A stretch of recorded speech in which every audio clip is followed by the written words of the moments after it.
Hello everyone, welcome back to our HackerRank SQL series. இன்னைக்கு நம்ம higher than 75 marks problem பார்க்க போறோம். Question first read பண்ணிடலாம். What is the name of any student in students table who scored higher than 75 marks? So அவங்க கொடுக்குற condition என்னன்னா marks greater than 75. Okay. Next என்ன சொல்லியிருக்காங்க, order your output by the last 3 characters of each name. Okay, so order by use பண்ணுவோம். அதில் வந்துட்டு last 3 characters மட்டும் வச்சு நம்மளை சார்ட் பண்ண சொல்லியிருக்காங்க.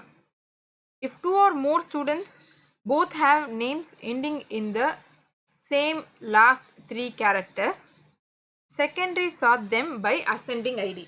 சப்போஸ் அந்த லாஸ்ட் 3 கேரக்டர்ஸ் வச்சு நம்ம சார்ட் பண்ணுறப்போ ஒரு மோர் தேன் 1 மெம்பருக்கு சேம் லாஸ்ட் 3 கேரக்டர்ஸ் தான் இருக்குது அப்படின்னா அப்போது அவங்க ஐடி வச்சு சார்ட் பண்ண சொல்லியிருக்காங்க. ஸோ இதுதான் கொஷின்.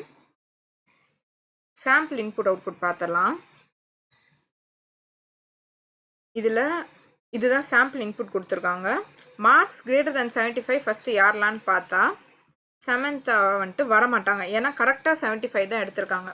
இவங்க greater than or equal to 75 சொல்லலை, கிரேட்டர் தேன் 75 சொன்னாலும் ஆப்வியஸ்லி நம்ம சமந்தாவோட நேமை இதுலேருந்து தூக்கிடுவோம்.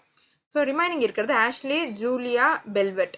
இப்போது அவங்களோட லாஸ்ட் 3 கேரக்டர்ஸ் அந்த LEY, LIA, VET இதை மட்டும் வச்சுட்டு நம்ம சார்ட் பண்ணணும். இதுதான் இவங்க சொல்லியிருக்காங்க. ஸோ நம்ம இதை ஸ்டார்ட் பண்ணலாம். செலக்ட், நமக்கு நேம் மட்டும் அவுட்புட்டில் வந்தால் போதும். So name from table name வந்துட்டு students.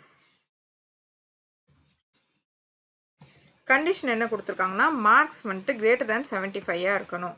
Marks greater than 75. Okay, இப்போ நம்ம ஃபஸ்ட்டு ஸ்டேட்மெண்ட் முடிச்சிட்டோம். செகண்ட் ஆர்டர் பை ஸ்டேட்மெண்ட் இப்போ பண்ண போகிறோம். ஆர்டர் பை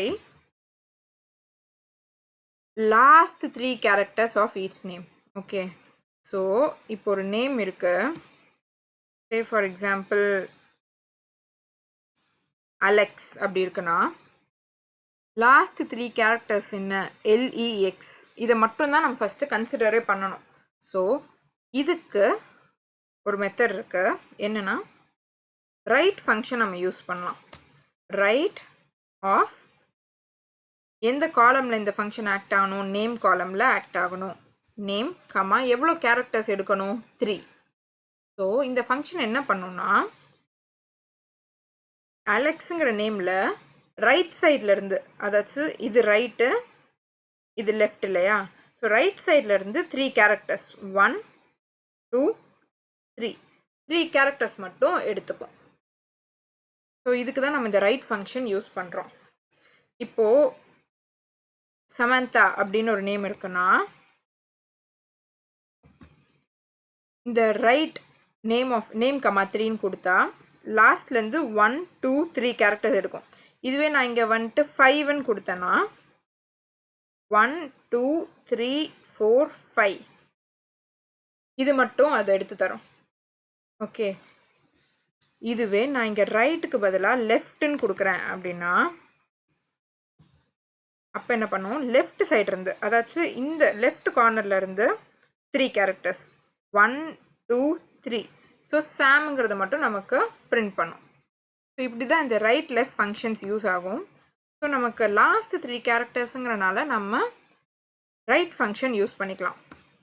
ரைட்லேருந்து எனக்கு 3 கேரக்டர்ஸ் ரைட் எண்டில் இருந்து, அதுதான் இது மீன் பண்ணுது. இது கொடுத்துட்டோம். இவங்க இன்னொரு செகண்டரி சார்ட் பண்ண சொல்லியிருக்காங்க. ஏன்னா லாஸ்ட் 3 கேரக்டர் சப்போஸ் 2 பேருக்கு சேமாக இருந்துச்சுன்னா அப்போது அவங்களோட ஐடி வச்சு சார்ட் பண்ண சொல்லியிருக்காங்க அசெண்டிங் ஆர்டரில்.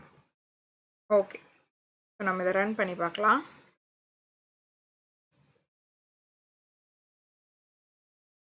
எஸ், நமக்கு அவுட்புட் கரெக்டாக வந்துருச்சு. இதை சப்மிட் பண்ணிடலாம். ஆல் ரைட், உங்களுக்கு இந்த வீடியோ பிடிச்சிருந்துச்சுன்னா லைக் பண்ணிவிட்டு இந்த சேனலை சப்ஸ்கிரைப் பண்ணிக்கோங்க. தேங்க்யூ.